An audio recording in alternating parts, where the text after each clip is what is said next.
Ayaw bang gumana ng GCash mo matapos mong mag-reset? So, may laman ba ang GCash mo o may cash in na di mo alam kung pumasok?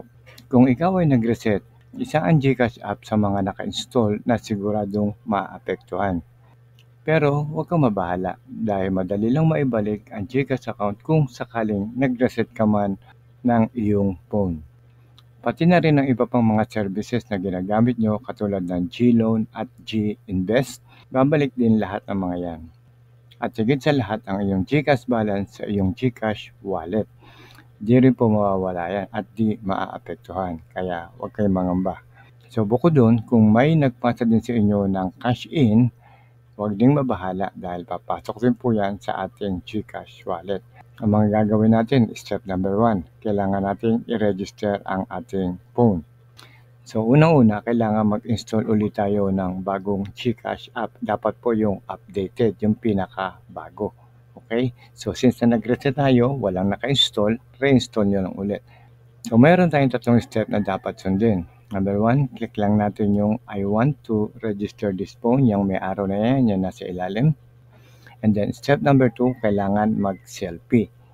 So mag-selfie lang kayo gamit ang inyong camera para lang ma-verify ang inyong identity. And there you go. Ayan, nakita nyo, nabawi na natin ang ating GCash account.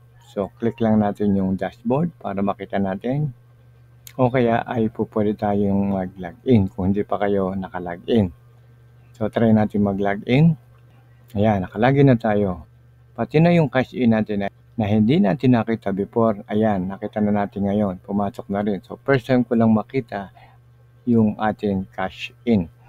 So try naman natin ng GLoan dahil meron din akong loan. So pasok tayo sa GLoan. So welcome to your new GLoan dashboard. Okay, so click lang natin yung okay. And then check your new loan limit. Advertisement lang yan. So i-X lang natin yan. At narito na tayo ngayon sa keep track of your loan. Okay, so mapapansin nyo, nandyan na rin lahat ang mga details.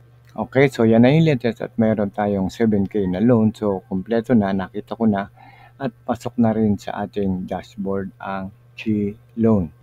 So punta naman tayo sa history at kung mapapansin nyo, may pumasok na cash at 10 PM at ngayon ko lang siya nakita. So meaning napadala niya na before, ay pwedeng kahapon or kagabi, pero hindi natin na-receive dahil nag-reset nga tayo ng phone.